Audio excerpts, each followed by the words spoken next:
Huge news coming out of Acadie Bathurst. The Jack Eichel saga is over, and a great interview with Blake Murphy, host of the Fan Morning Show. All that and more at Sports QuaranTV.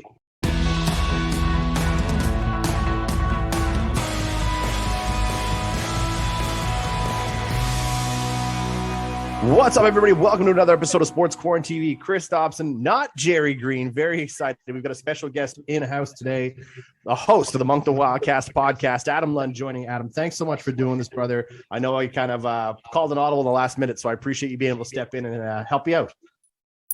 It's my pleasure. I just know that I've got some large shoes to fill, so I'll give it my best. And we've had you on the show a few times. I'm pleased to be here with you. Absolutely appreciate it. As we talked about in the intro, we've got a great show. We're going to start right off the hop. Huge news coming out of Acadie Bathurst. Hendrix Lapierre. We've been kind of teasing it, Gerry and I, over the last couple of weeks because the rumors have been flowing. While the Washington Capitals have finally sent him back to junior, he is going to join the Titan in their quest for a potential run at a Memorial Cup. Yeah, it's and they couldn't get him back at a better time. I think they've had 5 of the last 6 games lost. Things are not going well up there. So for them to get a player like this back, allowing them to continue their quest and maybe make some moves, make some deals instead of trying to recoup assets if they had lost him to Washington, it'll be an interesting couple weeks up in Bathurst as we get closer to the trade deadline. So if you look at, in fact, a lot of crazy, great storylines have come out of the QMJHL this week, and starting, and we're gonna close out with the Wildcats because I know Gerry and I haven't touched on them a whole lot, but they had a great road trip, so we'll talk about that in a minute. But from next, I want to talk about St. John because the game that everyone was paying attention to and marked on their calendars was St. John went to Quebec City to face the Remparts in their first time, and it's first time going into Quebec as well in almost 2 years. Everyone wanted to see exactly where the measuring stick lined because these are the two teams who were vying for a Memorial Cup hosting team. St. John did come away victorious. Now that Ryan Francis is back in the lineup, you're looking at Trevor Georgie slowly starting to piece the team together that he had envisioned. Were you surprised to see St. John come away with the win in Quebec? I wasn't, because at some point, and we've talked about it on our show, we've had you on a Gordy Dwyer team. They're going to figure it out. They need some time to get used to that system. In the preseason, they ran the Q in the preseason, and you kind of thought, oh, they figured it out. Then the Ryan Francis doesn't come back. They need some time to get going, and it's there's a lot of pressure on them, and it's pressure in their market. And for them to go into Quebec, I know that it was a lot of maritime teams' first time in Quebec. For them to go into Quebec and get that victory, I think that's just a building point and a momentum that they can just a springboard to jump off as they continue to put this thing together. And, like I said a few minutes ago, this is going to be a very interesting trade deadline in the Maritimes division because Charlottetown is likely going to add, Bathurst is going to add, St. John's going to add, I don't believe Moncton will add, but Halifax could. So it's a very interesting 6 weeks here in the Maritime division. It's great you actually brought that up because I've been saying it to Gerry for the last 2 weeks, and that is the trade period this year is going to be unlike anything we've seen in a long time. And again, because we have a full season, to me, the big question mark is going to be Halifax. Week in, week out, what are they going to do? Because they've got the assets, and you have to think that Cam Russell knows his team is not good enough to compete for a President's Cup or a backdoor run at a Mem Cup entry, with the Mem Cup being in the queue this year. There's no way that they're going to win the league, and the only way they can backdoor their way through is if somehow they play St. John in the final. To me, it makes no sense, and Cam Russell's a very smart man, so I would expect he's going to be taking calls on Elliot Desnoyers. We talked about this on your show. I can't see any scenario where Desnoyers is not on the move. Zach LaRue is not necessarily in a situation where he has to be moved because he is going to have another year in the queue, but think of the assets you could accumulate there. But Charlottetown is another great example. You talk in regards, like even Corey Arsenault, when you were talking to him, I was listening to it on the show there. And, if for some reason Charlottetown isn't where they think they can be, if they can't compete, is there any scenario where Bathurst and or Charlottetown, if they don't think they can win, say they go on a bit of a slump, do you think they start moving some assets to recoup?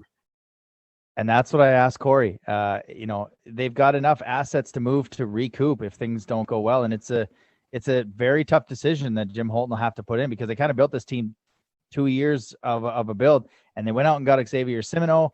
He's paid off dividends there. Jacob Gooby seems to be playing well. But Halifax made 0 moves last year at the deadline. None. Not a thing. I picked Shawinigan to get to the Memorial Cup. They were my pick to win the league. And I think a player like Zach Leroux in Shawinigan, they just seem like a team is a lot like Victoriaville, where they're going to add a few little pieces. They get a superstar in Leroux. They add a couple depth guys, and that's a team that could make a run. So I don't see Charlottetown moving pieces, but it's a 3-team race in this division. So that brings me to the Moncton Wildcats. I mean, having such a huge road trip through Quebec last week, first time they've gone through. I know you and Jeremy were paying very close attention, I'm sure. They go on in, they sweep the road trip and come on home. Were you surprised by that? And, I'm eating my words because I told you I didn't even think they were going to make the postseason this year. And they are making me they're embarrassing me. And I think it's absolutely great. I look foolish. I love the excitement coming out of Moncton right now. Yeah, I can't confirm or deny. I think they have your quote in the dressing room that they won't make up. I think they have that. But you know what? We were going to see teams from Quebec, and we talked about it. They have to beat the teams they're supposed to beat and get a couple steals against St. John, against Charlottetown. And they've done that. It's a weird stretch where they're playing a lot of Quebec teams. They went 3-0 for the first time in Quebec since February 27th to March 1st in 2020. So, a lot of these kids were playing in front of their families. So, they were amped up. They were ready to go. They're honorable mention in the CHL top 10. I don't think if you asked anybody, they thought they would be even close to that list. They're 9-4, second in the division. It's not going to sustain as much as I would love it to. Just ride the wave. Just enjoy this for what it is. They're likely going to move a few pieces. Right. Not coming back. That's a stinger on the rebuild, but in Thibault we trust, and he's going to make smart decisions in about 6 weeks for the deadline, especially with the Mem Cup in St. John. Absolutely. You nailed it, Adam. And, that being said, for all of our viewers right now that the rinks are open this year, all 3 teams in New Brunswick have an amazing roster. So get tickets, go see these games live, wear your mask, but go. You're treated to amazing hockey. Adam, we got to move on. Let's go to the NHL. Again, the second topic in our title, we talked about the Jack Eichel saga. It is finally over. Jack Eichel, in fact, last time I checked, already has his surgery scheduled for Friday. He's looking to be back in a Golden Knights uniform within 3 months, which is not even probably. It's going to keep him out of the Olympics. But are you surprised that it's finally over? Yes and no. I think it had to come to a head. I'm a little bit surprised the team. The rumors were out there. It was Calgary. It was Vegas. Personally, I wanted it to be Calgary because I'm not a Jack Eichel fan, and this has nothing to do with the fact that he was drafted second. What? I don't want to call him overrated because I'm actually glad he was dealt, because now you get to see him on an actual team, see what he can do. That's tough to be in Buffalo. It's crazy. The Sabres, the Bills, same owner, completely different sides of the spectrum. Like how one team can be successful in the Bills and the Sabres are just a tire fire. So I'm kind of excited to see him on an actual team and see what he can do. Look at the line. Pacioretty, Eichel, and Stone. Yeah. They're not even together yet. They haven't played it together yet. And I think they've already made the top 3 first lines in the entire NHL. And they haven't played a game yet. I respect your thoughts and opinions. I don't agree with them, but I respect them and I love you. But overall, I agree with you. I'm glad this thing is over. There was a small part of me that was super worried that I thought Bergevin, because of the dumpster fire situation in Montreal right now, was going to pull the trigger with I was petrified of it. But I am happy for Jack Eichel. I'm glad he's going to get the surgery he wants. I think he's going to thrive in Vegas. I don't think he's overrated at all. I think he's a bona fide superstar, but you're right. In Buffalo, he was getting buried and he wanted to change. Well, he got it. So I hope that all works out for him. Sorry, Chris. I'm just kind of glad he didn't have to backdoor his way out, as you say, by retiring, taking a year off, letting his contract expire or whatever, get the surgery on his own dime, and then come back and be a free agent. At least able to get something for him. And the fact that they held him hostage, I don't know why they're going to have to basically build from the draft, because I don't see a scenario where a free agent's like, I think I want to go to Buffalo, right? I want to go to Buffalo after they treated Taylor Hall not well and they treated Jack Eichel the way they treated him. Last NHL topic before we move on, because he's your boy, I got to bring it up. Conor McDavid's goal last week. Is that the best goal you've ever seen? And if not, what was the last time you saw anything like that? Oh, man. That's I living on the East Coast. The Oilers game starts at 11. You go to bed a little bit early. I woke up to the Twitter going crazy. It's one of the best. I think it would probably be top 3. You know, in those Deadpool movies where it scratches and says, I bet you wonder why I got here. That was exactly what all 4 of those Ranger fans felt, or Ranger players felt like. I think the goal against Columbus when he came back from his shoulder surgery was a little bit better. And then the Morgan Riley goal against Toronto. Those are probably the top 3 Connor McDavid goals. And I just hope this team continues the success that they're on right now. Let's move on to the NBA, because this week I had a chance to catch up with the co-host of the Fan Morning Show, Blake Murphy. It was an absolute treat to talk to him. He was talking about this Raptors team and how they're basically coming out of nowhere. It was a great interview. Take a look. Hey everyone, joining me now is the co-host of the Fan Morning Show and Sportsnet's foremost expert on early 2000 pop punk and professional wrestling, Blake Murphy. Thanks for doing this, man. I truly appreciate it. I know things have been crazy hectic for you, so taking time out to have a chat with this man means a lot, so thanks. Oh, come on, man. Anything for Jason. So we're going to start right off the hop, man. We're going to get right into it. We're going to chat Raptors right away. We're going to start with everyone's new favorite player, Scotty Barnes. When the fourth overall pick in the lottery came through, you were one of the only people, if you go back to online and look at it, suggested the Raptors might take a chance on him. What was it you saw out of his play in Florida State that thought, hey, you know what, this could be the guy? Yeah, I mean, full disclosure, I threw it out there as a possibility, in part because the Raptors just do weird stuff. Like the Raptors aren't beholden to consensus ever.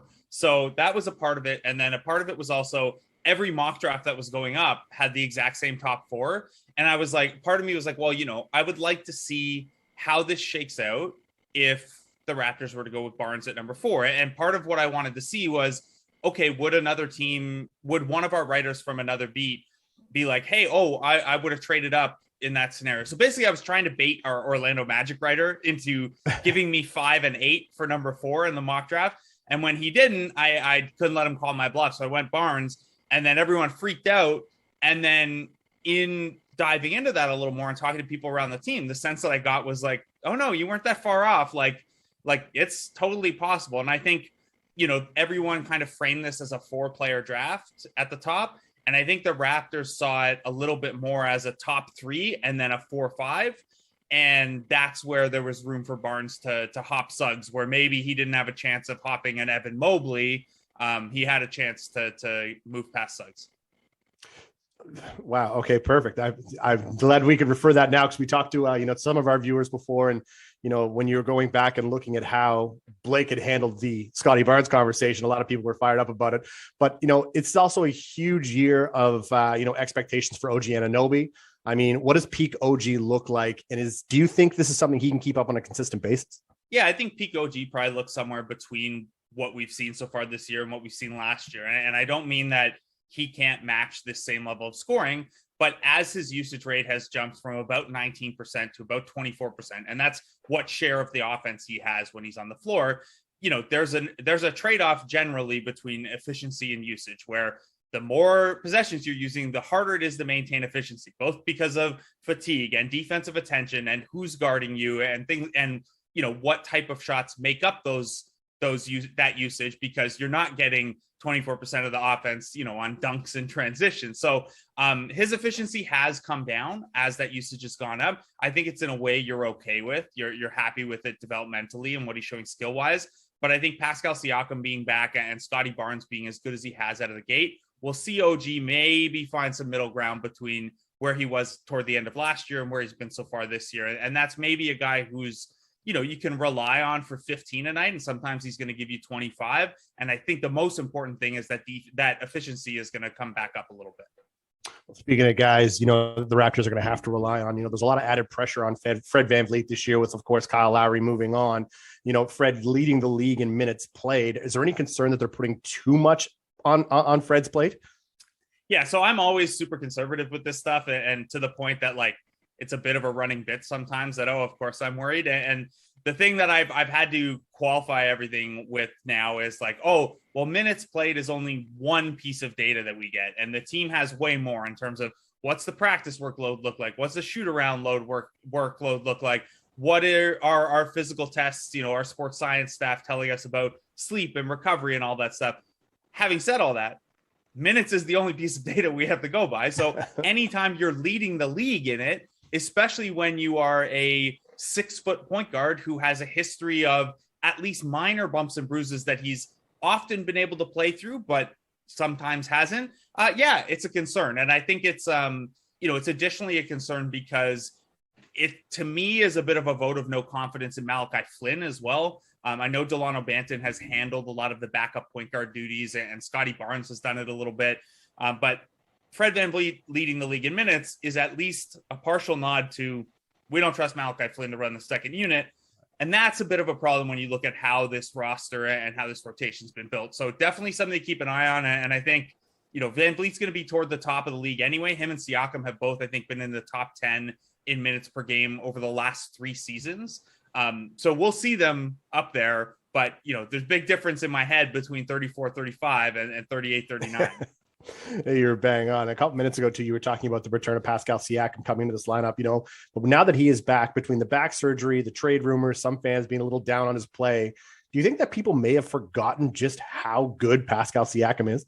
I do. And I think there's been this weird thing where, I'm going to use my hands to make a graph again, where you look back to 2019, 2020, and he starts the season way up here. And, probably his true talent is down here, right? But the fan reaction was to put him way up here. Like, this is a guy who got voted as a starter to the All-Star game and then got the max contract with an extra kicker on top of that, eventually made All-NBA second team. But what was happening over the course of that year is his performance was kind of coming down a little bit. And then his actual quality of play was like pretty steady when you factor some things out. But what fans did was go like this once the points per game came down a little bit. And once, he missed a few of those clutch shots. And obviously, I'm not saying he didn't struggle in the bubble, because he absolutely struggled in the bubble. But I thought last season, even around COVID, even around the shoulder injury, he was pretty good. He took strides as a playmaker. I thought his defense bounced back to something closer to the championship season levels after it had taken a bit of a dip. And he improved as a scorer at the rim and in the mid-range. So really last year, he had a bad three-point shooting season, and that's a concern. But I think in pretty much every other area, he had ticked back upward. So I don't think the fan conversation has caught back up to, hey, Siakam's not second team All-NBA, but he's also not the guy you saw in the bubble. He's somewhere in between. And where that balances out, you obviously hope it's closer to the second team All-NBA guy. But I think it's at least a low-end All-Star in like the worst version of Pascal Siakam. So, you talked about some of the gaps and where they might be. And, one of the things that gets noted all the time is the ongoing big man problems the Raptors have. Is that big man already on this team? And what does Chris Boucher need to do to get out of Nick Nurse's doghouse? I mean, I would think he's already there. I mean, why not utilize him?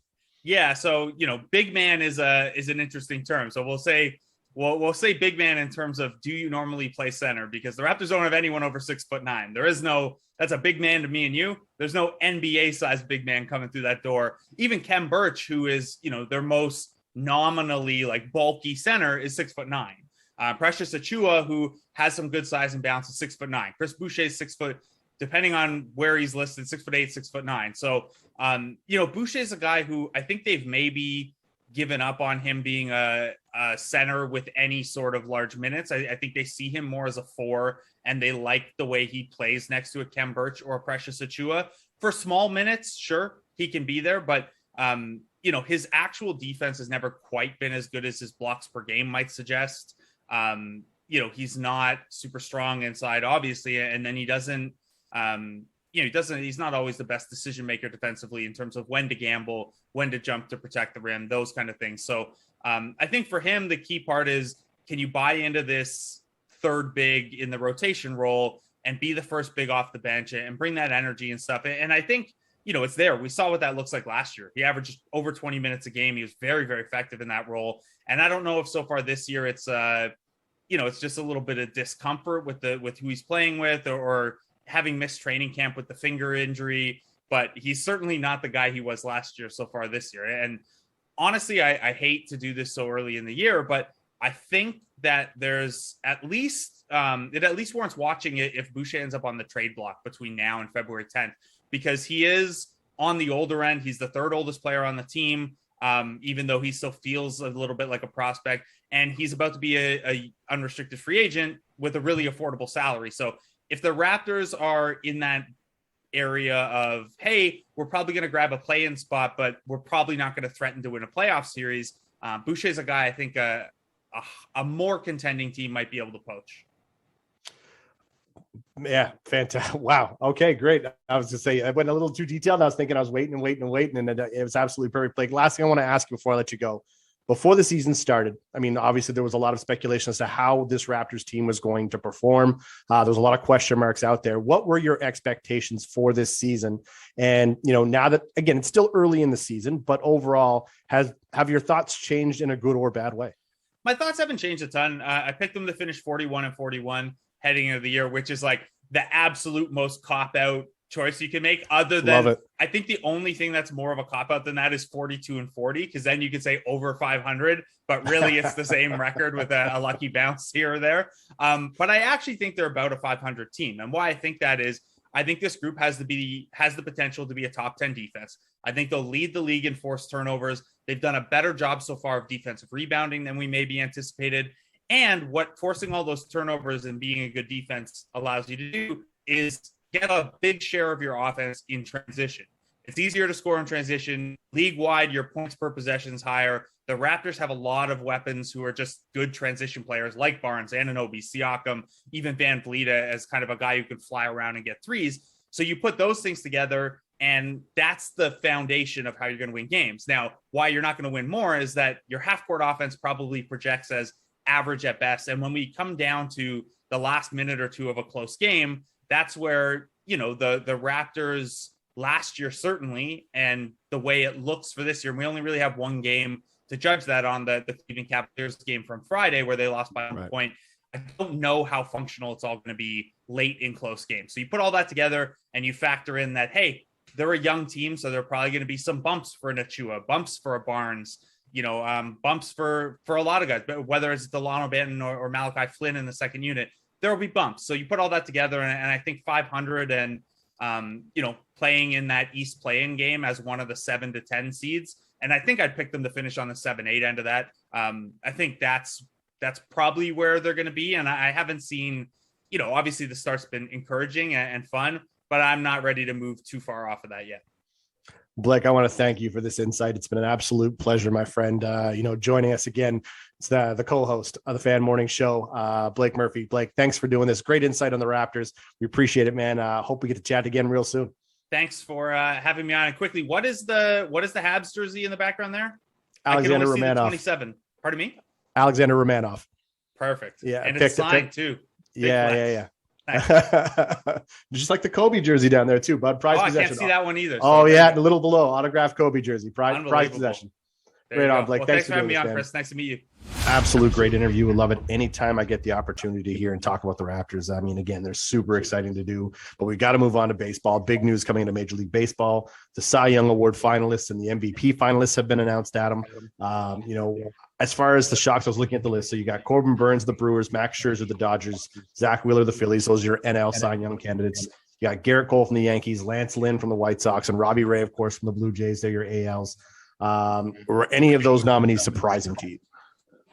No, I think they're fine. I don't watch baseball as much as the next guy, but I think the name, Max Scherzer, he's generally always going to be on that list, so that doesn't surprise me. And Garrett Cole, I feel like those are your favorites to win because they like to go with the big markets and the Dodgers and the Yankees. How can you go away from those markets?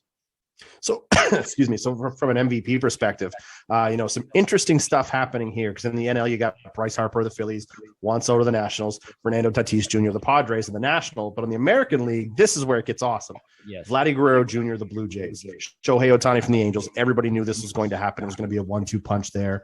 But then you've got Marcus Semien of the Blue Jays, who, again, you got two Blue Jays MVP candidates in this list.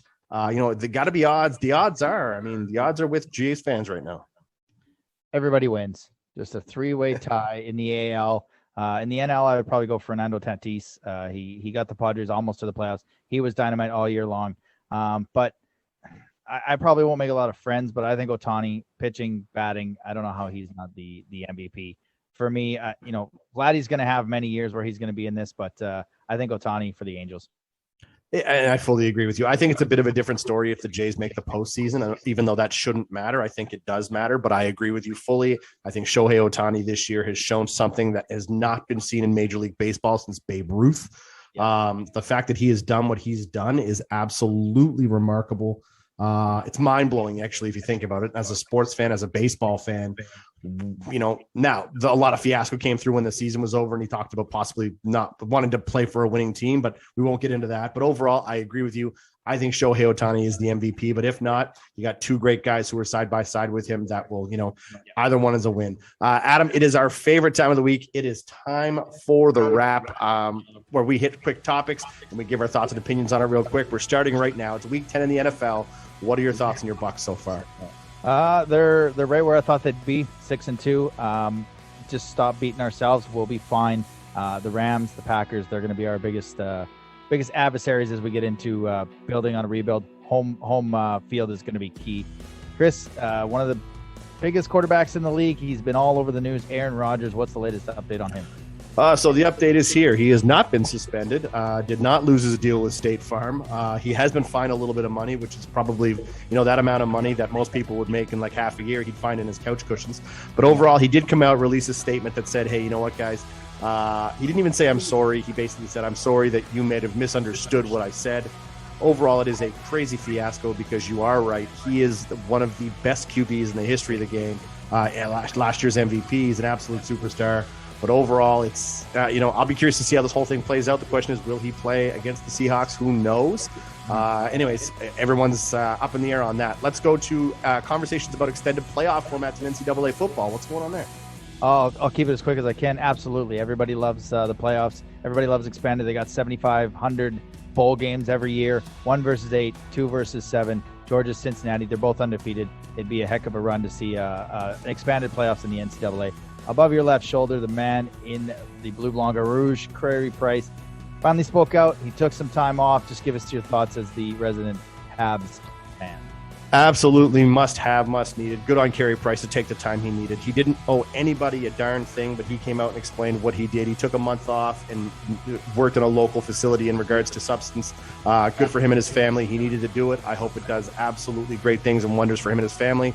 Everybody needs to leave him alone. Can't wait to see him back. Adam, that's going to do it. Thank you so much for joining us. You guys can catch the Wildcats podcast on all podcast platforms. Thanks again, Adam. Thanks for tuning in, guys, and we will see you next Thursday.